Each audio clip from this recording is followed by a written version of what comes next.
I'm in the Margaret Hunter Millinery shop, and I'm here to meet Janae Whitaker, who is the mistress of the trades. Janae? Yes. Hello, I'm Jodie Davis. Pleased to meet you, ma'am. Wonderful to be here. Please join us and take your ease as an 18th century customer. Is this what an 18th century customer would sit? Please, because I'm here to serve you, and almost nothing for sale is on display. Oh, really? So you need to tell me what it is you want to see, and then the boxes, the drawers, the bundles are brought to the counter. Ooh. And you can tumble through the wares, and we'll stack them up, and then you tell me if you're just looking or not. That's called service. Wow. It's called 18th century fashion. That's right. And it's changing 4 and 5 times in a year. So a milliner is making the accessories for your wardrobe. Oh. So you could update with aprons and kerchiefs and cloaks, hats, muffs, mitts, petticoats. It's always been all about accessorizing then. Exactly. Of course, now I also practice the trade of mantua making or gown making. So if I take a look at that dress as a milliner, I'll tell you the trim is just very much last year. And it needs to be redecorated. As a gown maker or mantua maker, I'll take a look at the dress and say, wonderful fabric. Will you allow me to take it apart and remake it? Oh, really? The fabric is far more valuable than the manufacturing. Oh. And so you could take fabric from style to style. And better yet, wardrobe to wardrobe. Right. So that fabric could actually end up in part of the gentleman's wardrobe, and then you'd need a new gown. Oh, I do. I love the quilted. Is that a petticoat? It is a quilted petticoat. It's a mock quilted petticoat. The weavers have learned how to quilt fabric, and so the Manchester quilt or the mock quilt is very fashionable in the 1760s and 70s. But there are still some hand quilted items available, and this is a lady's waistcoat. Lightly boned pair of stays that you might wear to, say, work in. Yep. And this is a reproduction, so I can touch it. It's a copy of an original, yes. Oh, it is just exquisite. But our favorite quilted item in the shop is this. That's quilted? Oh, it looks like corduroy. It's corded, and it's quilted velvet.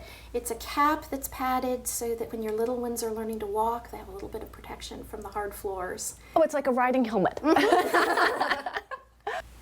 What's underneath here? Oh, 2 stomachers, and these are early 18th century in design, but they have that wonderful vermicelli design. Yes, and we do that with quilting, stippling. Yeah. Is this crewel work? It is. Oh. And these would go like this? Right. Okay. Center front, and the gown might just simply be pinned right to the stomacher. Oh, really? Uh-huh. Oh, okay. So that you don't need buttons or hooks and eyes or anything like that. And then you could switch them out. Exactly. Exactly. No, one of those millinery accessories Right. I'm going to try to convince you need more of. Right. Yeah. Which probably isn't difficult. We hope not. They're beautiful. Yeah. Well, if you're cold, this might be worn between your stays and your gown as an under waistcoat, or again, they might have a little bit of boning in them to be a support garment.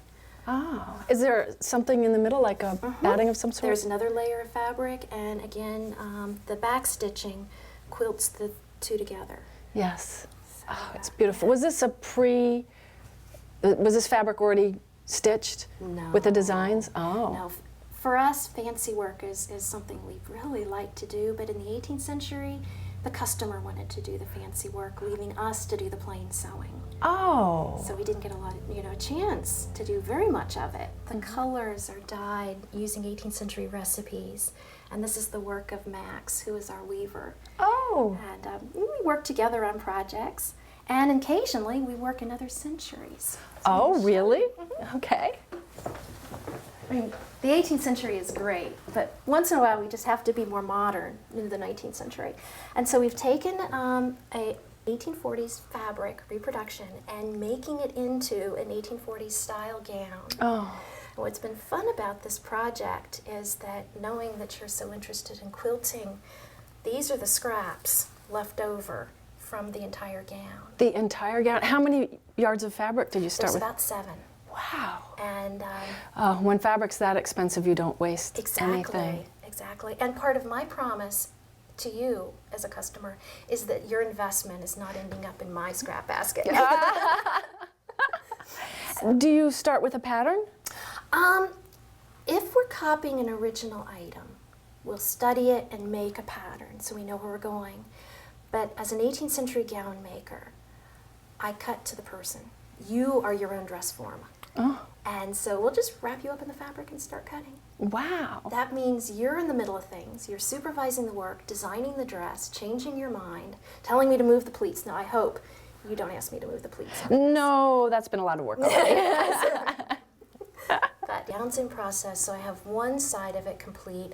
Now I'm going to try to make the other side exactly like it. Oh, yes, especially since you're using no real pattern. You don't Exactly. have everything marked on there. Exactly. How long does it take you to make, this is always the question I get asked, how long does it take you to make a quilt? But for this dress, an estimate? I hope that when we have it finished, we'll have about 18 to 20 hours of sewing. Since it is the 1840s, no sewing machines. Right. It has to be done by hand. It sounds like a lot, but considering that's all handwork? That's fine. Our plainest of 18th century dresses, we can make in about 10 hours from start to Really? finish. That's Yeah. some fast hand sewing. Part of the 18th century is the understanding that you work well with your needle. And that's knowing what needs to be stitched well and honestly what doesn't. Ah. So you take a look at an 18th century dress and your first reaction is, that seam's only got 5 stitches to the inch. Oh. But then you remember that it's 260 years old and that seam is holding. Right. And so that's part of the technology that we're trying to understand. So something like a shirt or a shift, it's going to need a lot of washing and wearing, might have 20 or 30 stitches to the inch because it's fine linen. You make the same garment in a coarser linen, you can do it in 12 or 15 stitches to the inch. Mm-hmm. So it doesn't have to be hard on the eyes. That's great for us to know that you can take shortcuts where it won't show and won't matter. That's wonderful. That's great. Thank you, Janae. This has been so inspirational, educational. I've had a wonderful time in the shop. I'd love to stay here some more with Janae, but there's a lot to see at Williamsburg.